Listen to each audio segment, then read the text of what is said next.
Esto es Aura Histórica, el espacio donde la historia no se memoriza, se cuestiona. Hoy no vamos a recorrer imperios caídos ni a descifrar viejos papiros. Hoy, viajaremos al corazón mismo de la supervivencia humana, a un tiempo donde la estrategia y la cooperación no eran meros lujos, ni virtudes morales enseñadas en los colegios, sino condiciones innegociables para no desaparecer. Vamos a hablar de caza. Pero no de cualquier caza, no de la faena rutinaria de presas menores ni del alimento garantizado por una simple trampa. Nos referimos a los imponentes mamuts que con solo una pisada podían pulverizar un refugio, a los bisontes prehistóricos más grandes que cualquier búfalo moderno, capaces de cargar con una furia incontrolable, a los rinocerontes con su coraza natural y su cuerno formidable. ¿Y qué tenían nuestros ancestros, esos Homo sapiens recién llegados al escenario global, para enfrentar semejantes gigantes? No era con fuerza bruta comparable, no era con velocidad superior en campo abierto. Ni tampoco colmillos, ni garras que rasgaran la piel gruesa de estas bestias. Solo algo que irónicamente, cambiaría para siempre el rumbo de nuestra especie y del planeta, la capacidad de actuar juntos, la posibilidad de cooperar con una precisión milimétrica que rozaba lo instintivo, y sobre todo, la inteligencia de planear, prever, engañar y ejecutar con una frialdad y una audacia que definirían nuestra dominancia. Aquí no hablamos simplemente de instinto animal ni de una respuesta biológica automática. Hablamos de estrategia consciente, de comunicación compleja, de una forma de lenguaje naciente que quizás aún no se pronunciaba con palabras articuladas, pero que se entendía con gestos codificados, con miradas cargadas de intención, con sonidos rítmicos que marcaban el avance, con una sincronía colectiva que transformaba a un puñado de individuos en una fuerza imparable.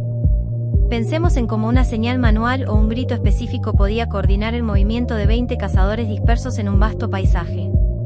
Las estrategias colaborativas de caza de la megafauna, documentadas en sitios arqueológicos como Solutré en Francia, donde miles de esqueletos de caballo sugieren una caza masiva y coordinada mediante estampidas hacia acantilados, o las fosas de mamuts en Moravia y Siberia, no solo nos proveyeron de carne, grasa y piel.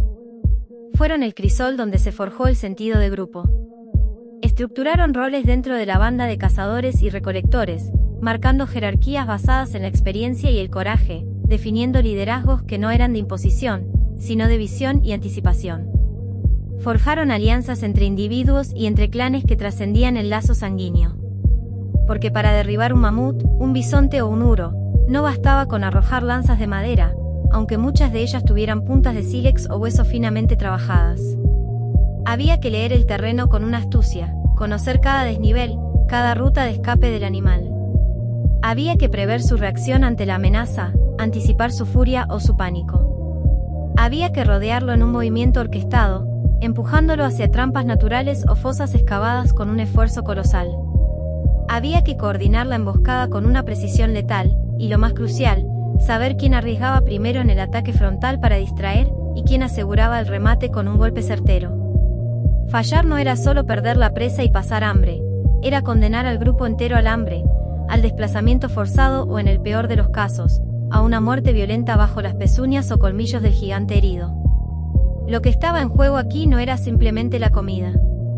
Era la evolución misma del pensamiento humano, la génesis de nuestras capacidades cognitivas más sofisticadas.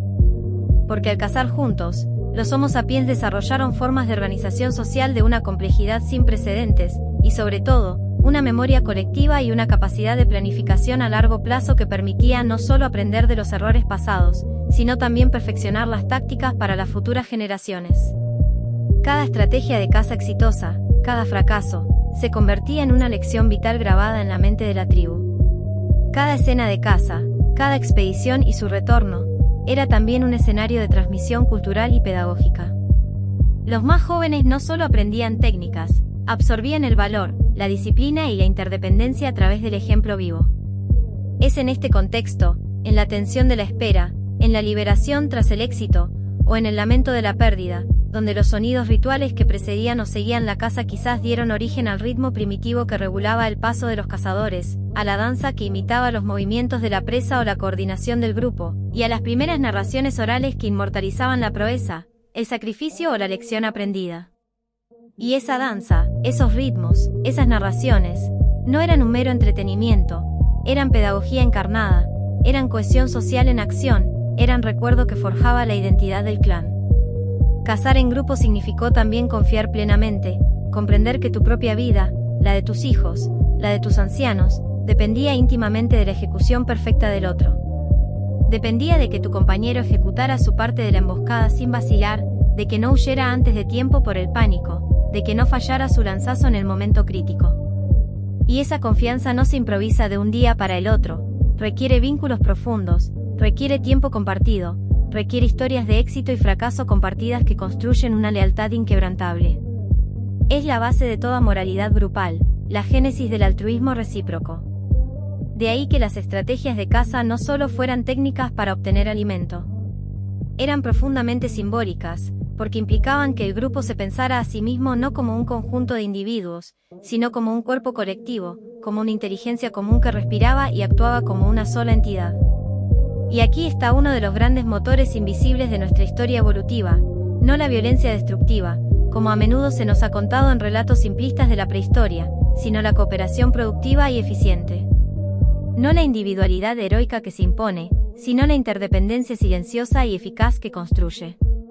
Cazar juntos moldeó nuestras emociones, nos enseñó a leer intenciones ajenas con una sutileza asombrosa, a anticipar comportamientos, a mentir si era estratégicamente necesario para el grupo, a persuadir, a convencer con el ejemplo y la acción, a unirnos por algo infinitamente más grande que la suma de nuestros cuerpos individuales. Y ese algo más grande, eso que hoy llamamos grupo, comunidad, clan, sociedad y hasta Estado, no habría existido sin la necesidad vital de obtener alimento de forma colectiva frente a un desafío tan monumental.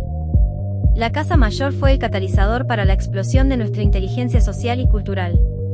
Así, lo que comienza como una necesidad biológica perentoria, termina siendo la génesis de la civilización.